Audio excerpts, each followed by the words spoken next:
कंहिं ॾींहं बि रिपोर्टिंग लाइ केॾां वञी रहिया हुआसीं त रोड जे भरिसां असांजी नज़र हिक मार्केट ते पई जंहिंजो तइमीराती कमु हली रहियो हो। पर उहो कमु कंदड़ राज़ो ॾाढो कमाल जो माण्हू हो। बस असां बि खणी उते ई बीह रहियासीं त रिपोर्टिंग पहिरीं त इहा ई कबी।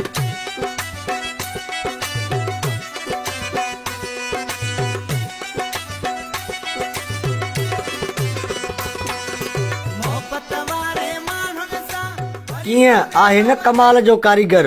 केरु चवंदो त ही को माज़ूर आहे, हू त दुनिया वारनि लाइ हिकु ज़िंदा मिसाल आहे। चयोसीं भाऊ अचु त कचहरी कयूं। मज़ूर हूंदे बि ही कमु केतिरे वक़्त खां पियो करीं? 35 साल जे साईं कमु कयां पियो। साईं नंढे हूंदे खां पहिरीं 10 क्लास पास कयासीं, उन खां पोइ ठेकेदार वरू खां लॻो वरू जो सालो आहियां।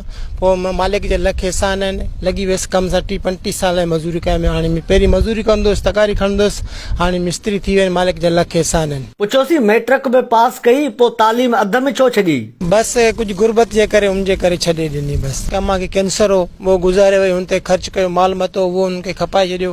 हाणे ग़रीब माण्हू मज़ूरी कमाईंदो आहे, मज़ूरी खाईंदो आहे। बसि हू हिकु त अपाज ऐं ॿियो गुरबत, पढ़ाई बि पूरी न करे सघियो। संसु घर में जेको कुझु हुयो उहो त हुन पंहिंजे जीजल अमड़ जे इलाज ते ख़र्च करे छॾियो। पर पोइ बि हुन हिमत न हारी। हुन माज़ूरी खे कॾहिं मुहताजी न सम्झो, बल्कि हुन माज़ूरी खे मात ॾेई रब पाक ते तवकल रखी हालातुनि खे मुंहुं ॾियण लाइ संदरो करे निकिरी पियो महिनत मज़दूरी ते। ऐं अॼु हू साईं मूंखे डेली मिलंदी आहे, 1300 तारीख़ मिलंदी आहे डेली।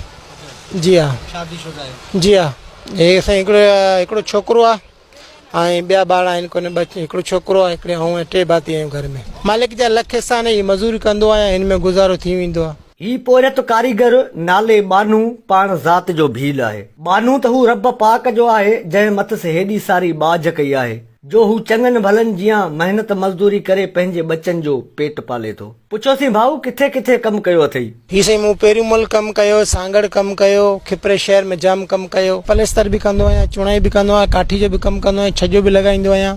जेको कमु अचे उहो करे वेंदो आहियां। मालिक जे लख एहसान आहिनि। तक़रीबन खिपरे में मुंहिंजूं जायूं आहिनि। ही पूरी मार्केट आहे, हू सामी मार्केट आहे, पेट्रोल पंप आहे, हथूं में पेरूमल में मार्केट ठाही आहे। तक़रीबन 4-5 मंज़िल ठाही आहे। पेरूमल में 4-5 जायूं पेरूमल में ठाहियूं आहिनि।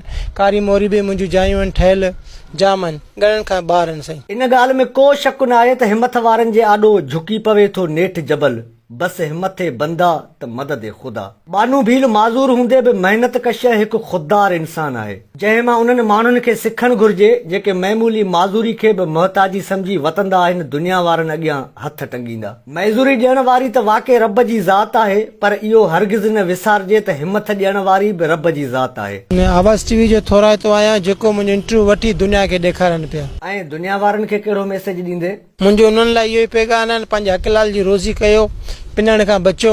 मालिक जा लख जेको तव्हांखां धंधो थिए उहो कमकार कयो, पिनण छॾे ॾियो, पंहिंजो कमकार कयो। मालिक जा लख एहसान आहिनि। पिनण जेको हथ पैर भले कमज़ोर हुजे, हिमत न हारियो, पर जेको मज़ूरी करो उनजे हक़लाल जी रुपियो आहिनि उहो बि न भलो आहे। हैरत त इन ॻाल्हि जी आहे जो बाने भील मज़ूर हूंदे बि महिनत करे पंहिंजे हक़ हलाल जे कमाई मां मोटरसाइकिल ख़रीद करे वरिती आहे ऐं उनखे हलाइण जी बि सघ रखे थो। पहिरीं मज़ूरी साइकिल ते कंदुसि, साइकिल ते 2 माण्हू 3 माण्हू खणंदुसि। पोइ हाणे शौक़ु थी वियो साइकिल मोटर जो सिखण जो। हाणे साइकिल मोटर बचे 3 माण्हू बि खणी वञा थो, 4 बि माण्हू साइकिल मोटर ते खणी वञा थो। भाऊ जंग खां अपाज आई, मोटरसाइकिल कीअं हलंदी, गेर कीअं मटाइबा? जी गेर ही घोड़ी हेठां ॾींदो आहियां, पोइ गेर हणंदो आहियां। पोइ केॾी महिल हथ जो इशारो ॾींदो आहियां, केॾी महिल ढुंगे हेठां घोड़ी हूंदी आहे त पोइ घोड़ी जो इशारो ईंदो आहे। असांखे त ॻाल्हि मञण में न पे आई, सो चयोसीं भाऊ बाइक हलाए ॾेखार त पोइ मञंदासीं। ऐं पोइ हुन वाक़ई कमाल करे छॾियो।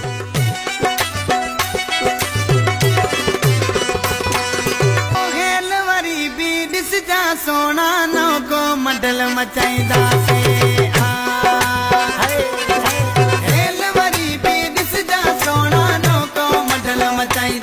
कैमरामैन सां गॾु असद शाह, आवाज़ न्यूज़, खिपरो।